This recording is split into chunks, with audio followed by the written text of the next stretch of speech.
Fun fact, planet Earth is 4.5 billion years old, and mankind about 140,000 years old. Let me put that into perspective. If I were to condense the entire Earth's lifespan into 24 hours, that's one full day, then we have been here for 3 seconds. 3 seconds, and look what we've done. We've cut down trees like we don't need oxygen. We've polluted our seas to the point it exceeds. We've closed our eyes to Mother Nature's signs, and we're destroying our planet one step at a time. Scientists predict that in the next 100 years, every beloved animal in every children's storybook is predicted to go extinct. Rhinos gone, elephants gone, tiger, gorilla, giraffe gone in 3 seconds. Today we live in an era of technology where the two most important challenges we face are consumerism and climate change. Consumerism and climate change, two different concepts, but they are related. Ladies and gentlemen, my name is Karthik Sreekanth, and welcome to the world of consumerism and climate change.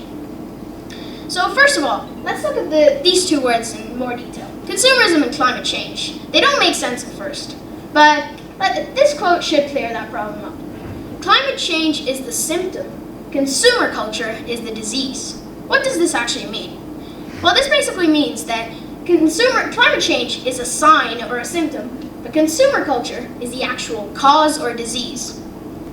So you've probably seen something like this, factors contributing to global warming, climate change, and you've seen all these things here, and I agree, they're all causes and they are very serious.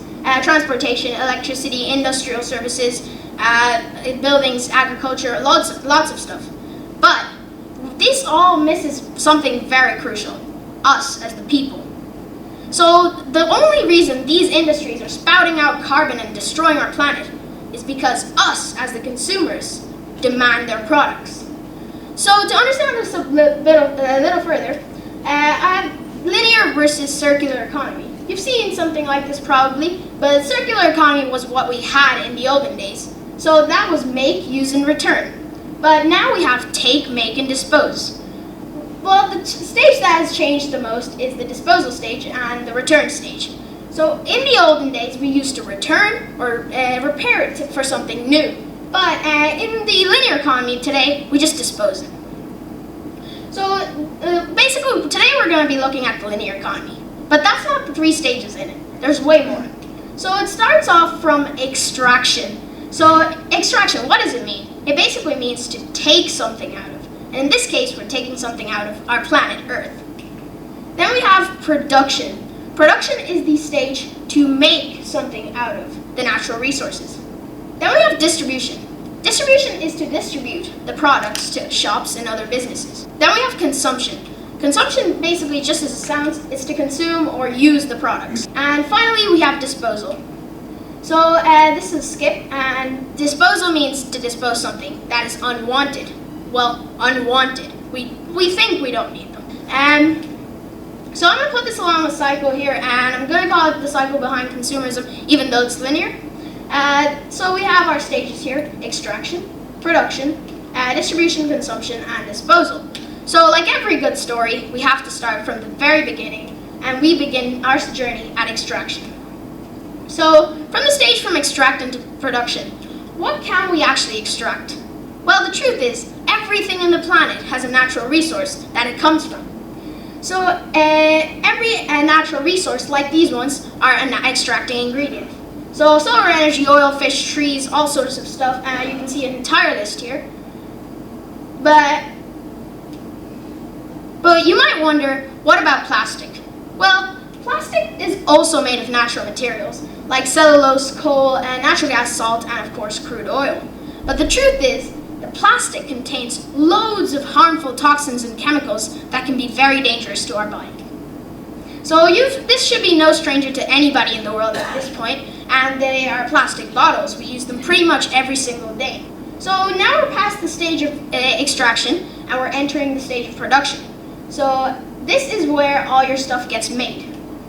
So from the stage from production to distribution, products we use today go through, depending on its contents, they go through a factory where they're mixed with toxins and chemicals and ingredients, and well, much like plastic, So these chemicals are not just a risk to us as the consumers, they're also a risk to the people working there, each and every one of them. So to understand this a little bit further, we're going to look into the daily life of one of them. So what does it actually look like to live in their perspective? So the daily life of a factory worker. Here he is, our factory worker. And most workers, like him, are forced to go and work in factories due to financial difficulties, or that their land they had to farm once has been extracted. They get paid very little amounts, but they have no other choice. Work was hard and disgusting, and punishments were sometimes very brutal. They had to work in high smokes, and dangerous chemicals were being handled all around them. Many often got serious health issues, which is understandable in such a deadly environment. But the biggest truth was that there were pregnant women and children breathing in these chemicals as well. So the effects of factories. There are 10 million factories in the world as of 2016. So imagine that number now, and imagine all the fumes released into the environment. So the main gases are the greenhouse gases, nitrous oxide, carbon dioxide, water vapor, and methane. But ozone is also very highly corrosive, and it can damage our lungs. I know what you're thinking, ozone is found in the upper atmosphere, but no, large amounts can also be present in the lower atmosphere. So now we're past the stage of production, and we're entering the stage of distribution and consumption, which is one of the most important stages and the one that we are most related with. So I have a little analogy here.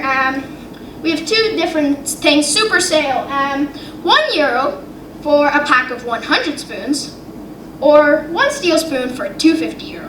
So the simple question is, which one would you buy?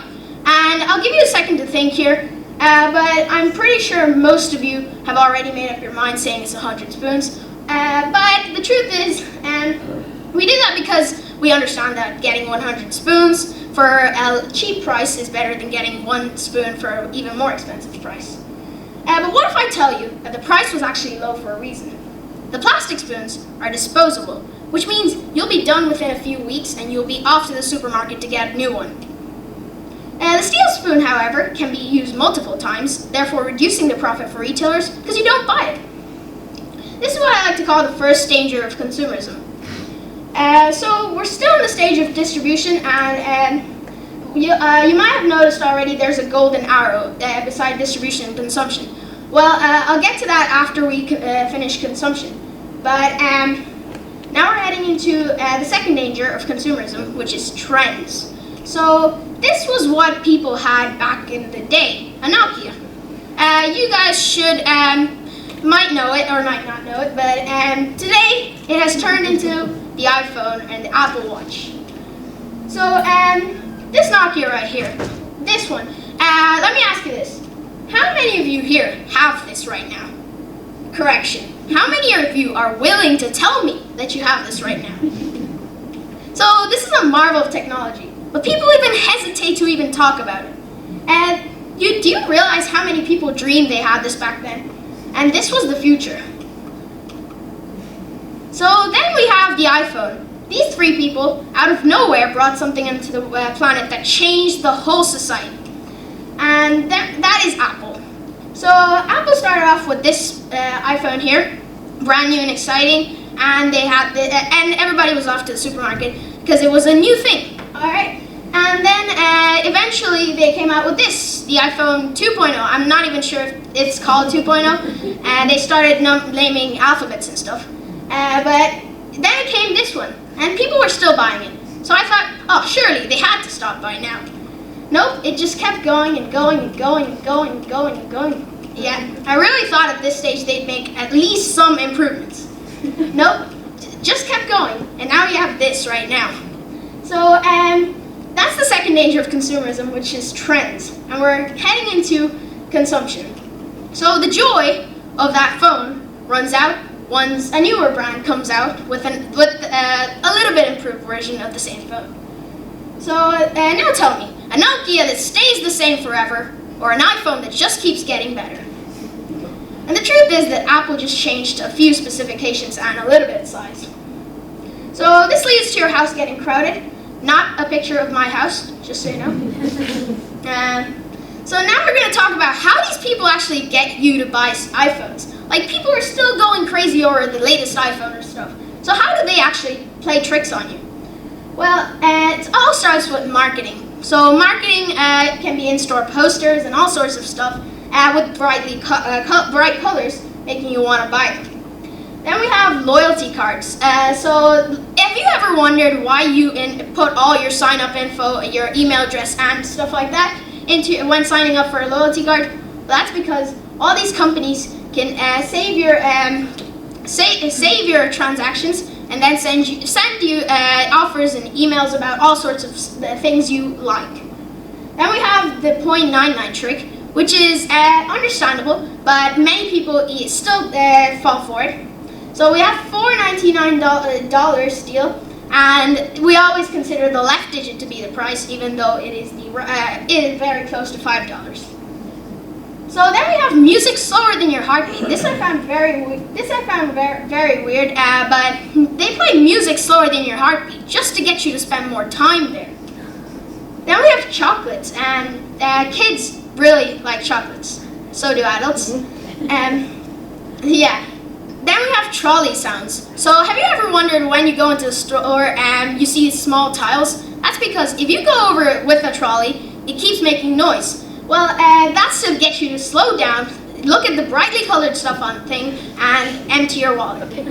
Then we have discount coupons. So discount coupons, so I recently had an experience. 2 weeks ago, there was this offer from a store, which will remain nameless. They had this offer: spend €60, get 12 euros off. And guess what people did? Spend €60 just to end up paying €48 for something that they didn't even want. Then we have TV and social medias. So social medias have a huge influence on what you buy. And you get inboxes about scam emails and all sorts of stuff about things you don't actually need. Then we have so we're done with the stage of consumption, and we're heading into one of the important stages, disposal. So in disposal, messy houses, like the picture I showed you, again, not my house, lead to appliances and other stuff being thrown out. So this gives retailers more money because you go back to get a new one. So things you buy are fun at first, until they end up in landfills and underground. So that's a picture of a dump right there. That's where all your appliances go once you throw them out for no reason. So landfills and underground burning. About 1/3 of an average dump is made up of packaging material that can be recycled, by the way. They're just not doing it. And each American every year throws out about 1,200 pounds of organic garbage that can be composted, still not doing it. The US is the #1 trash producing country in the world, but Ireland and India are not too far behind. So all that stuff that can't be recycled are just getting dumped into landfills, turning them into smoke and greenhouse gases. So what can we actually do as citizens? Because I've talked about a ton of problems, but not really any solutions. So what can we actually do? So go home and do these things. Clean cartons of milk and other liquids, because only the packaging is recyclable, not the liquid itself. So when you're done with a carton of milk, don't just throw it away. Give it a little rinse, because there might be some milk residue remaining on the sides, and that's not recyclable. Don't put general waste into green bins and vice versa. It's pretty straightforward, but people still fail to do this. Reduce waste altogether. Don't buy what you don't need.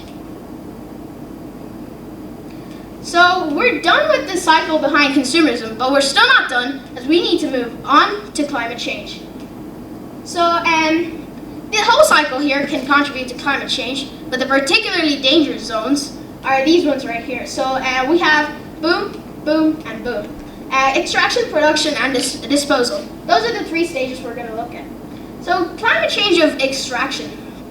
In extraction, we as humans and consumers are very quickly, that's the key word there, very quickly extracting natural resources, such as fossil fuels, trees, and more. So without fuels, no transport. Without trees, no oxygen. And without oxygen, end to human civilization. So then we have the climate change of production. And factories around the world are using way too much resources and combine chemicals and toxins into their products and into the environment using the huge chimneys on top, like the picture here. These chemicals are greenhouse gases or other air pollutants. Then we have the distribution and consumption. So they don't affect the cycle climate change directly, but they still affect the stage of disposal. So climate change of disposal. So disposed products with toxins already in them, by the way, are burnt in landfills, and they're releasing dangerous chemicals back into the environment. So is this the end of the Earth? Simple question you might be thinking, because I've explained so much about all the problems we face right now. So in simple terms, no, it is not. If you do the following things, I'm not saying you will definitely stop it, but you certainly will slow it down at least a little bit. So power your home with some renewable energy. Solar panels, wind energy, whatever it is, find something that will power your home. Then we have invest in energy efficient appliances. Like, don't buy something just because it has an offer or it's very low on price. Also consider your impact towards the environment. Then reduce water waste. Don't leave the tap on when you're cleaning the dishes or brushing your teeth. And that's something I used to do, but now I stopped. Then we have actually eat the food you buy and make less of it meat, in specific red meat. Then we have don't buy gifts, okay? Just don't buy gifts. But buy gift cards instead. Because if you buy a gift, it's great, you put it somewhere and it doesn't even get used. But if you buy gift cards, they can actually buy the stuff they actually need. And they're not filling their homes in any way. So you've probably seen her before, Greta Thunberg, 14 years old, from Sweden. She stays away from school for climate change. So she says 3 things. I agree to 2 of them, but I don't agree with the last one. So the first thing is, climate change is real. Yes, I agree with that. Climate change is a problem we need to deal with right now. I agree with that too. But the third thing is, adults are responsible for climate change. Well, I don't agree with that. I'm not favoring adults in any way. But who is actually responsible for climate change? Well, it's every single one of us, not just adults. So it will require personal sacrifice. That's the key word. If you don't take home anything from today, take at least those 2 words in your head right now. Personal sacrifice. That's what we need to combat this issue. Not stuff that people actually say you have to do. So then we'll have to fly less, drive less, Uber less, and we'll have to eat less, drink less, waste less, and generally buy less junk that we don't need. So remember, we're all born with nothing, and we'll all die with nothing. Don't let materialistic values go up. We only have one home, we only have one life, and we only have one chance. Let's hope we use it right, and only then will we ever make it to the 4th second. Once again, my name is Karthik Sreekanth. Thank you so much for listening. Hope you